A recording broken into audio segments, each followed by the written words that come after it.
Hello everybody and welcome back to Red Eagle Politics. Make sure you guys like this video down below and subscribe to the channel if you are new. So we're currently 5 days away from the 2024 presidential election between Donald Trump and Kamala Harris. And we are going to be doing a deep dive in today's video, which we will put out another video later. But this video, we're going to be covering the Sun Belt states, North Carolina and Georgia, the eastern portion of the Sun Belt, as well as Arizona and Nevada, because these are states that Donald Trump would like to have in his column. He can win with just North Carolina and Georgia if he's able to get Pennsylvania, which is looking good for Trump. It's not a done deal, but I wanted to take some time out of today's video to kind of cover some of the recent developments that have been taking place, not just in polling, but in the early vote data. And Donald Trump is in a good position. Doesn't mean it's a done deal, but he's in a very good position, and time is running out right now for Kamala Harris and the Democrats. It's like, what exactly are they doing right now? She had the closing argument speech, which, by the way, was basically Trump this, Trump that. Everything that she's been saying and Democrats have been saying over the past few years and the past 9 years, to be honest, mixed with some relatively vague platitudes of crossing the aisle to get things done, presumably on issues that they both align on, which are not issues that the American people really align with them on, ironically enough. But that's besides the point. We get that. But we're going to dive into this. But really quickly, we have new merchandise. The store is going away. It's true. We got 36 hours until the store goes away. Friday, tomorrow night at midnight, it will be gone. We're doing a deal, though, where you can buy one and get one 20% off on all t-shirts, tank tops, and mugs. And while we do have the new McDonald's design, the McDonald's Trump and the mug, we had a new iconic Trump moment yesterday. The garbage man Trump. Biden called Trump supporters garbage. Well, Donald Trump decided to hit back and say, yeah, I'm going to put on the garbage suit and I'm going to go in the garbage truck and I'm going to go to the rally and wear this, vest as a symbolic gesture. He did that last night in Wisconsin. And it is true. Are you not entertained? And you can get the t-shirt.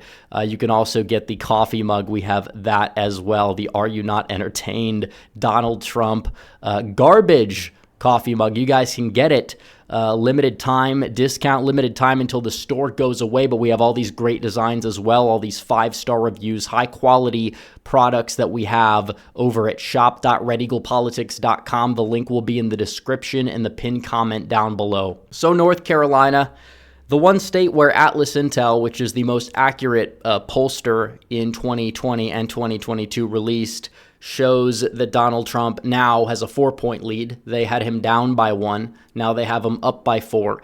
And in every single poll except CNN, which they're all over the place, by the way, especially in the Rust Belt, where they're showing that Kamala's going to win Wisconsin by Obama 2012 numbers. Where have we seen that movie before? But they're an outlier that we know. But the rest of the polling shows Donald Trump is in a good position. We polled North Carolina. We have Trump up by roughly around 3 points. In the Tar Heel state, a lot of other pollsters are showing something similar. A lot of polls that had Trump down now show Trump up by 2. And I wanted to get into some of the early data. But you do look at the polls back in the day, currently at the 5-day mark before the election, 2016, they had Trump up by 1. Now, it's important to understand that Trump overperformed that margin by, 2.6 percentage points. And then in 2020, they had Biden up by 0.6, so Trump outran that by 1.9. The reason why I was able to predict that the polls would be inaccurate in North Carolina at both the presidential and the Senate level, and to a lesser extent the gubernatorial race, well, actually at a greater extent, but, it was not a race that was as contentious, I guess you would say, but the polling error was worse there, but there were more undecided, so maybe it's not worth analyzing. But either way, when you look at this, Donald Trump in the polls, he's in a very, very good position as it stands now. He's gained in some of the final polls that have dropped out of North Carolina, and Democrats have just consistently believed that this was a state they can win. They've dumped a bunch of money in there. Trump is still holding strong. And the early vote is why I was able to predict 2020 correctly in the state at the level that I did. I said, Trump would win it by around, 1-2. That was the final margin, despite what a lot of the polling was showing. In fact, there was not a single nonpartisan poll that had Trump leading in North Carolina, I believe, that was released after like early September. But you see the early vote data. And Republicans right now are outvoting the Democrats. They have a 1.3% lead in the early voting. And that is huge because if you go back in time and you look at history in 2022 and 2020, Republicans were down. They were down, 38 to 31 in 2022. And of course, you had more people voting on Election Day. Republicans were able to make up the gap there. And then in 2020, you had a 37 to 31 Democrat advantage. So a little bit of a lesser margin there. But Election Day did happen to end up being roughly, around the same. If you look at North Carolina, the final totals, the Democrats were able to still manage to hold on to a lead in 2020. They did not in the midterms, where Republicans did better on Election Day there. And if you look at the 6 days out mark, this is huge because Republicans on net are doing about 10 points better, And yeah, there's less people voting early, but still, this is a state where if you want to go back and look at what percentage of the final electorate voted early, it was still roughly 60% in 2022. And it's true that we don't know which Republicans are showing up, which Democrats, but judging from what we've seen, it does seem as if the less educated voter, which was less likely to vote in a midterm year and did not show up in high rates in 2022, they are showing up in higher rates now from the data that we have in all of these states.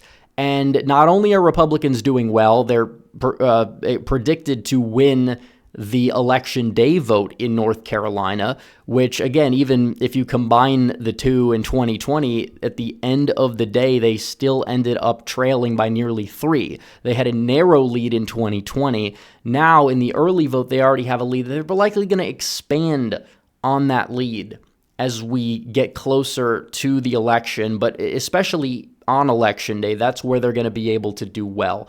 And Donald Trump is probably going to win the unaffiliated vote by more than he won it by in 2020, because usually the unaffiliateds do break a little bit more Republican, at least at the top of the ticket. Now, for the governorship, it's a little bit of a different story there, but we're focused on Donald Trump's race right now. So North Carolina, it is looking good.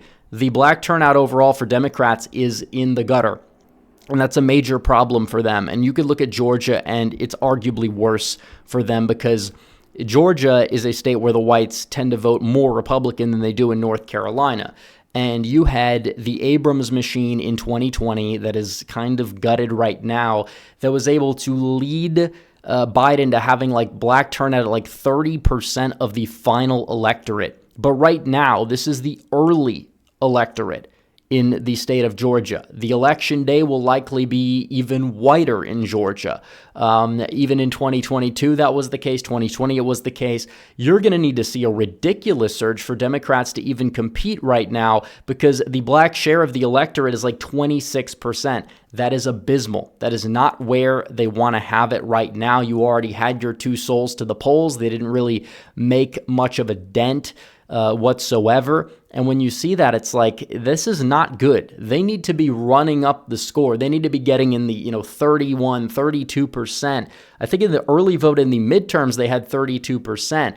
Right now, it's not looking too good for them where it stands at, 26%. Some models might have it slightly higher, but then Election Day, it's still going to go lower. And it's still significantly below where it needs to be. If you're not having black voters make up 30% of the electorate in the state plus like they did in 2020, even if it's like 28 or 29, that's disastrous. And that doesn't even take into account the fact that Donald Trump is likely going to gain somewhat with that demographic that actually does show up to the polls. He got 6% of blacks in Georgia in 2020. That's not good news for Kamala Harris. They thought that, we're going to put somebody on the ticket who's part black, and they think that that's going to supercharge black turnout. But in reality, a lot of black voters have not resonated with somebody who was raised by their Indian mother in Canada. That's not an experience a lot of black Americans have. And, her fresh entrance to the political scene was kind of ruined by the fact that it got out about all the, criminal justice policy in California that she had. And honestly, it goes both ways because she's locking up people for more inconsequential crimes while she's bailing murderers and rioters out of jail. You can't really please anybody when you have that track record if you're Kamala Harris. But both of those states, and in terms of the polling, not only is Trump polling well in Georgia, Georgia polls are historically very accurate. They were in 2022. They were in 2020. They were in 2016. There's no big polling errors in Georgia. And the polls that have been very accurate in Georgia, like the Atlanta Journal-Constitution, they are showing Donald Trump with a 4-point lead. Do I think he's going to win it by 4? If black turnout is actually going to be this low, it's on the table, depending on what happens. But either way, he's in a very good position in the state of Georgia, a much better position than he was in 2020, and that's despite the trends. And it is true that you have a lot of interstate migration that has declined. And I don't think you're going to see Biden, or Harris, I should say, post ridiculous margins like this out of Fulton County, at least in terms of the total turnout. If black turnout's going to dip, you're not going to get an 80,000 vote advantage in Clayton County. But the rurals, if they hold strong with their turnout, that's very good news for Donald Trump. We'll have to see what eventually happens. But you're talking about like a 250,000 vote margin out of DeKalb County. Is that going to be replicated? It would be very unlikely as it stands today. That might dip significantly. And Donald Trump still might hold strong in his vote totals regardless. I think that you could make the case that he'll get a similar amount of votes in the state of Georgia that he got in 2020. Maybe it declines just because of the fact that you don't have this COVID environment where it's hyper political, but still, from the early data, it seems like the rural areas, they're the ones that are very, very enthused to show up in Georgia. And it is a state where you did have 80% of its electorate vote early in 2020, and it, stayed at 65% or so in 2022. That's another important thing to note. Now, North Carolina, in terms of what Trump needs to do to win that state, it's clear that he needs to run it up in a lot of these suburbs or exurbs of Charlotte and do, a little bit better in some of these counties that are moving right. He doesn't even need to do a little bit better to win, but you would like to continue those gains just in case you end up losing a little bit here and there in the research triangle. But is that even a sure thing? Probably not by much, because a lot of those, anti-Trump voters, they never voted for him in the first place. I don't think you're going to see that many defectors. But like I said, it all comes down to turnout.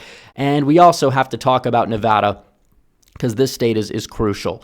And this is a state where Democrats won the early vote in 2020 by 40,000 votes. Right now, Republicans lead it by 44,000 votes. This is referencing Nevada, and it's a state where the early vote's very predictive because 90% of the electorate just about in 2020 and 2022 in the state of Nevada voted early. So the fact that we have a lot of votes already and the fact that Republicans are the ones surging, and it's a state where you have a lot of working class voters. You're not going to have like a lot of these oh, I'm a Republican, but I'm voting for Harris. Like that's an Arizona thing, but the problem's a little bit overstated. Nevada's a state where the independents typically are not leaning heavily to the left. And judging based off of polling and fundamentals, Donald Trump likely is going to be improving with those independents to the point where, even if he does lose them by a few points, it's not exactly going to be enough. Nevada could be the surprise state of the night. Everything really just comes down to Clark County. Donald Trump needs to get it within 6 points, most likely, but turnout definitely is key. Democrats build up a firewall there. They had a big firewall in the early vote in 2020. Right now in Clark County, it's not looking so good for the Democrats. Republicans are, within 10,000 votes or so in the Clark County firewall. That is abysmal news. If Clark County is within 50,000 votes, the race is going to be very, very difficult for Harris to win, especially because Republican registrations all over the state are looking good. And Trump, judging based on what we're seeing in the Reno area, Washoe County, he's actually doing very, very well there. In the early vote, he possibly could improve. He might even flip that county. If that is going to be the case, then that's more room for error in Vegas, which still probably moves to the right. So Kamala Harris, is going to be in a whole lot of trouble. And you look at the party registration changes, it's true. And those are people changing to be Republican or new registrations that are Republican. That does not help Harris. They're not registering as Republicans for Harris. That's not how it works. And then we get to Arizona. And before we get to Arizona, we could talk about the polling in Nevada. But again, the early data in Nevada tends to be more predictive than the polling. It's a good thing that Donald Trump currently is in the lead in the state of Nevada in the polling. But still, I think the early data matters a little bit more than you look at Arizona, where Donald Trump currently has a lead of over 2%, and he's at 49% in the polls in the state of Arizona. That's good, including Marist. He's at 50. That's been the most accurate pollster in 2020 and 2022 in the Grand Canyon state. But Arizona, this is just massive, because you look at the early vote data that we see. Republicans, they've netted a lot of registrations from, even 2022. Since 2020, though, they've had on net like over 200,000 plus registrations compared to the Democrats in terms of the change. It was getting bluer under the Trump years. A lot of these, Republicans defected, whatever, became independents, the McCain types. There's still some of them that are registered Republican, though, that's true. But the new registrations do tend to be, you would think, more Trump friendly, and they are showing up to vote. There is more cannibalization on the Democrat side, if you look into the data, than there is on the Republican side. In this day in history, Democrats led in the Arizona early vote substantially. And even in 2022, they did lead in the early vote. Republicans typically do better in the last couple days of the early voting. The later mail tends to be more Republican friendly in Arizona. That's typically just the way that it goes, and Election Day tends to be more Republican. But it was a 63,000 Democrat edge in 2020, a 22,000 edge in 2022. And now that's been flipped on its head. Republicans lead by 163,000 votes in the state of Arizona. Even if Kamala Harris wins like 55% of independents, 10% of Republicans, like that's not going to be enough for her in the state of Arizona, just based off of the volume that we're seeing in the early vote. And you're looking at an electorate that's possibly going to end up being like R plus 10, R plus 11, when it's all said and done. Much redder than 2022 even, but also more working class than 2022, because everybody wants to talk about the midterms. Here's the deal about the midterms. They were far more college educated than 2020. If you had the same educational demography in Arizona that you had in 2020, in 2022, Kari Lake would be governor. That's what a lot of people don't understand, which Republicans are turning out. But the fact that you have this massive surge from these newly registered Republicans voting early, that's good news for Donald Trump. He may do better with Republicans this time around as a percentage compared to what he did in 2020. And that would be massive. I don't know if that's going to happen, but a little bit goes a long way. He's going to have to run it up in places like Yuma County, Mojave County, Yavapai County, Pinal County, where Republicans gained a lot of registrations, but they also gained a lot in certain parts of Maricopa County. He's got to hold his own in North Maricopa, East Maricopa, do a lot better in South Maricopa. I think he will, and then do better in West Maricopa to flip that county. He doesn't need to flip the county to win it. So long as it's under 2, he's probably going to win the state. I think he's the favorite there. I think he's the favorite in Nevada. I think he's the favorite in Georgia and North Carolina. He needs one Rust Belt state for victory. Kamala Harris needs all 3 of them. Who would you rather be? I think the answer is obvious, and I think the answer is Donald Trump. So anyways, guys, thanks for watching this video. Like this video down below, comment down below, subscribe to the channel, hit the bell for notifications so you never miss another video. Follow me on social media. The links are all in the description down below, and I will see you guys in the next one. Red Eagle, out.